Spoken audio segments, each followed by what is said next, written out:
Alhamdulillahirabbil alamin. Wassalatu wassalamu ala sayyidil mursalin Muhammadin sallallahu alaihi wasallam wa ala alihi wa ashabihi ajma'in, amma ba'd. Bismillahirrahmanirrahim. Inna anzalnahu fi lailatul qadr wa ma adraka ma lailatul qadr. Lailatul qadri khairun min alfi syahrin tanazzalul malaikatu war ruhu fiha bi'izni rabbihim min kulli amrin salam hiya hatta matla'il fajr. Bapak Ibu seluruh jamaah Masjidil Munawwarah yang kami muliakan, alhamdulillah ini sudah malam yang ke-20 bagi yang puasanya hari Selasa. Ada juga yang sudah 21. Ya jelas, insya Allah ini sudah malam 10 terakhir melaksanakan bulan Ramadan. Bapak Ibu yang kami muliakan, para ulama itu sudah sepakat bahwa malam-malam terakhir ini adalah malam yang istimewa bagi orang-orang yang melaksanakan puasa. Ini memang oleh Allah diususkan untuk kita, Pak, untuk orang-orang Islam, untuk menyaingi nabi-nabi yang terdahulu. Karena nabi-nabi terdahulu umurnya panjang-panjang. Nabi Adam itu 1000 tahun, Nabi Nuh itu 750 tahun, Nabi Idris 1300 tahun. Rata-rata panjang-panjang umurnya, Pak. Pas kita 70 tahun pun jarang. Di sini ada 70 tahun kan ada kan? Menurut 70 tahun udah pakai tongkat itu. Jadi Nabi Muhammad itu memang agak komplit, Pak.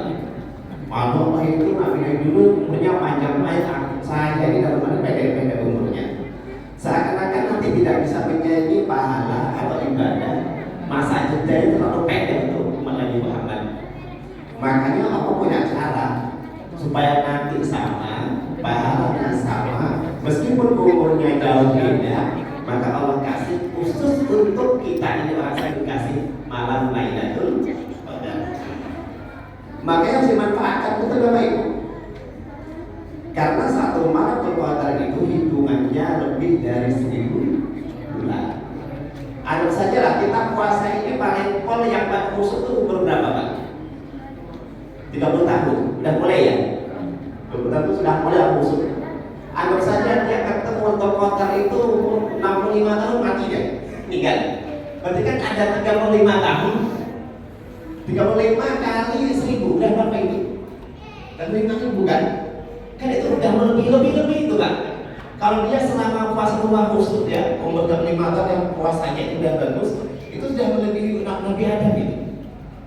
Makanya Bapak-bapak, kita ini memang oleh Allah dilebihkan kayak itu untuk menyayangi umat-umat terdahulu, nabi-nabi terdahulu. Kita oleh Allah kasih malam Lailatul Qadar. Lailatul Qadar itu yang penting Bapak-bapak, gak usah kita nyarinya, gak usah ribet. Asal kita puasa, nanti sholat isya berjamaah, hidupkan malam-malam Ramadan, insya Allah dapat itu, Pak. Gak usah dicari tanda-tandanya, Pak ya itu. Nanti tanda-tandanya malamnya redup, ya kadang-kadang redupnya tiap malam, Pak. Kalau ini gak ada redupnya ini. Kadang-kadang tanda-tandanya kita tuh kan nanti ada yang apa namanya, paginya sejuk, kalau hujan dia sejuk. Kita ini gak perlu tanda-tanda, Pak, yang penting dapat, kayak gitu. Yang penting dapat. Nanti dapat tandanya malah tidak dapat Lailatul Qadarnya karena gak puasa. Oh ini Lailatul Qadar nih, karena aku nanti yang katanya gak puasa. Itu gak perlu tanda-tanda kayak gitu, Pak. Yang penting dapat. Karena para ulama itu asal dia berpuasa, tarawihnya sholat, isyanya sholat, insya Allah malam-malamnya dapat Lailatul Qadar. Insya Allah kita kan istiqamah di Pak ya. Ada yang malam-malam tarawihnya? Kan enggak kan? Insya Allah kita dapat malam Lailatul Qadar. Bapak Ibu yang kami muliakan, makanya Rasul itu memang agak serius, Pak. Kalau sudah malam Ramadan dia serius ya. Pokoknya hadisnya itu bila dafadal ashur, kalau sudah 10 malam terakhir itu Pak, pokoknya asyadda mizar. Ini bahasa kiasan, pokoknya sarungnya itu kencengkan. Maksudnya ini enggak dekat-dekat istri. Istri Nabi kan banyak, 10 atau 11 atau 9 tuh. Yang berkenan berapa? 9, istri lain 11 Pak. Banyak, cantik-cantik lagi. kita kan punya istri yang cuma satu, jatahnya cuma malam itu, jelek lagi itu aja nggak sempat aja gitu kan seperti itu. Apalagi baik kalau ahlahu dan saudara-saudaranya waktu itu bangun kembali. Tidak mesti nanti kita ke masjid, yang penting malam itu bangun sholat tahajud kayak gitu. Wa ahya lailahu, malam itu tidurnya disedikitkan, digunakan untuk ibadah. Apa saja ibadahnya? Kalau baca Qurannya lancar, baca Quran, ya kan? Kalau nanti nggak lancar ya baca tasbih, sholat tahajud, sholat tasbih, apa saja. Yang penting malam itu kita fokus untuk ibadah kepada Allah, itu saja. Gak mesti nanti apa yang harus banyak. Bapak Ibu yang kami muliakan, kemudian yang paling bagus lagi kalau kita sudah malam-malam akhir kita membaca Quran, Pak, perbanyak baca Qurannya. Gak mesti tamat, yang penting rutin. Saya kalau sekali kalau kebetulan saya ini jarang tamat kalau Ramadan nih Pak, karena saya baca kadang selalu Pak. Saya baca tafsirnya kayak itu saya jarang tamat Pak. Saya sendiri ya. Kalau istri saya tamat, kejar-kejar tamat-tamat macam anak pondok itu. Kalau saya jarang tamat malah yang penting baca, kadang-kadang cuma setengah juz kan, dan balik lagi nanti baca tafsirnya, terjemahnya kayak gitu. Yang penting harus baca. Yang paling bagus dapat itu kalau kita bacanya itu siang pada subuh, yang paling bagus pada subuh. Kalau nanti kita bacanya malam sudah akhir-akhir malam.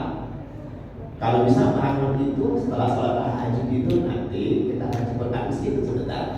Itu yang pertama, baca Quran banyak-banyak. Yang kedua yang kita sering itu Pak adalah sedekah yang diperbanyak. Kalau kita tidak bisa sedekah pada orang lain, jangan apa-apa.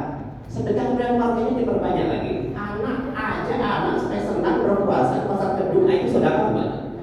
Karena sedekah yang paling besar untuk keluarganya, untuk kerabatnya, untuk anak yatim, untuk kerabat terdekat, tetangga, kan ada urutannya. Kalau duitnya pas, nggak ada duit lagi, nggak usah dipaksakan ngasih tetangga. Kalau ada lebih ya, senangkan saja anak kita berpuasa itu, istrinya berpuasa itu senangkan saja. Pak, besok pasar kaget Pak, iya, cari juga supaya nanti anaknya semangat puasa itu udah gitu Pak. Kalau nanti ada lebih kasih orang tuanya, ada lebih juga kasih paman gitu, ada lebih juga kasih tetangga, anak yatim, sama saudara-saudara yang dekat yang jauh seperti itu Pak. Gak mesti dipaksakan sesuai dengan kemampuan kita. Kemudian bapak-bapak, dan ini memang agak berat. Biasanya Rasul itu kalau sudah malam-malam terakhir, ya iktikaf. Iktikaf itu harus di masjid. Iktikaf harus di masjid. Gak boleh di rumah. Tapi ini sifatnya sunnah bapak-bapak. Ini kalau mampu. Kalau mampu dan kalau ada waktu. Tapi usahakan semaksimal mungkin itu kita iktikaf di masjid. Yang penting berdiam diri di masjid. Makanya pas kita masjid di bapak-bapak, kita langsung niatkan saja nama itu nama iktikaf sunnah lillahi ta'ala. Saya iktikaf sunnah Allah ta'ala. Datang saja ke masjid. Kalau bisa malam-malam. Gak mesti diorganisir panitia. Karena ini aneh-aneh loh Pak. Gak iktikaf Pak, enggak. Kenapa iktikaf? Karena pengurus masjid gak ada. Ngapain harus kita pengurus masjid yang kayak gitu? Yang paling aneh lagi, ngapain iktikaf Pak? Karena pengurus masjid gak punya duit. Pak, kok malah iktikaf malah ketergantungan dengan duit itu ibadah model apa kayak gitu. Ya datang saja. Makin gak punya duit makin bagus. Jadi iktikaf itu betul-betul iktikaf ke masjid. Sini iktikaf. Ada pengurusnya ada kan? Ada, syukur gitu. Khawatirnya nanti iktikaf itu gara-gara mau cari sahur, ya kan? Karena ada pengurus yang adakan iktikaf, karena ada makan sahur gratis, datang ya. Harusnya nggak kayak gitu. Pokoknya ada pengurus adakan atau tidak, ada sahur gratis atau tidak. Pokoknya dijatah atau tidak, yang penting datang. Yang penting datang ke iktikaf sebentar ke masjid. Nanti pas sahur yang balik lah, mereka nggak jauh-jauh.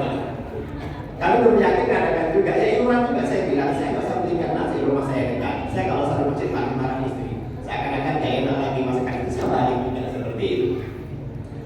Jadi bapak-bapak, itu kamu sendiri kayak muliakan, paling tidak kayak itulah. Qurannya nanti diperbanyak, kalau nggak perbanyak nanti dirutinkan, sedekahnya nanti dirutinkan, kitabnya dirutinkan. Kalaupun nanti kita tidak bisa semuanya, minimal satu-satu. Karena ini sunnah. Kalau sudah Allah dan Rasulnya itu luar biasakan, sebaiknya kita ini jangan memandang yang biasa-biasa saja. Nanti nggak enak kita berjumpa Rasulullah Shallallahu Alaihi Wasallam. Allah luar biasakan malam Ramadan. Rasul juga luar biasakan pada malam Ramadan ini.